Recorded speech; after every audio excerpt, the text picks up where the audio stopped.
Okay, diagonal view going forward. What's the next 2 years, 5 years for you? Is your business model going to change radically? And is it really dependent on what YouTube does?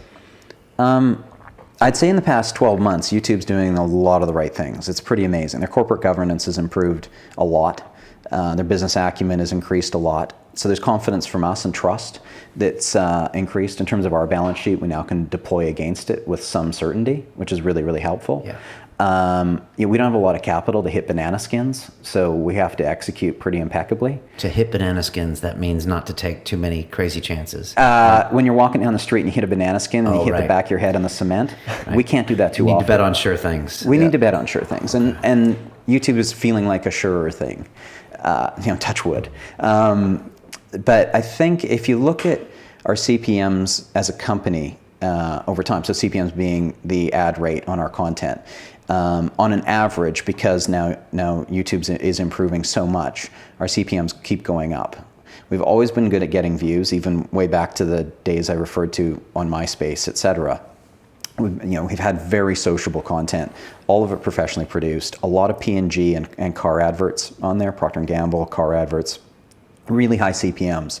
But now that those ads are starting to gravitate to professional content on whatever platform, including YouTube. And so for us, it's like the whole thing has started to move in a really commercially exciting way. So in terms of would we like them to do more, if they could just keep doing what they're doing, that would be amazing. Better business acumen, better corporate governance, better ad rates on professional content.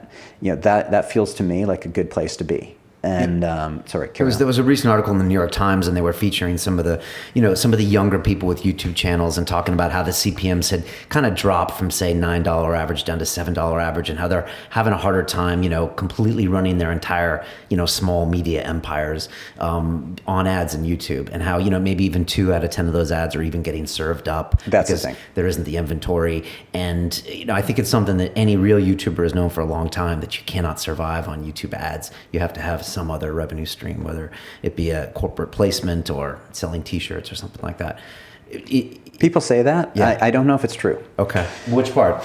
I was going to get to that. I think probably the New York Times does its research, so that part is probably true. I think the broad brushstroke of saying that CPMs on YouTube aren't high enough is exactly that. Because there's a lot of non-professional content. Precisely. Okay. Yeah. So I think if you're kind of making a hair and makeup channel, probably hair and makeup advertisers want to be on there. They're large. There are large MCNs who can bring in that ad, which is amazing. Backtracking on the MCN model, there's value there of aggregating and then selling a vertical. So chances are, if you're making hair and makeup and you're a powerful channel, you're probably doing really well, because it's an attributable market that's looking for advice on a product, and a product that can be sold fairly easily via an advert. So that, to me, I think that CPM is probably fairly high. I don't have evidence, that's why I can speak about it, but I would imagine it's pretty high.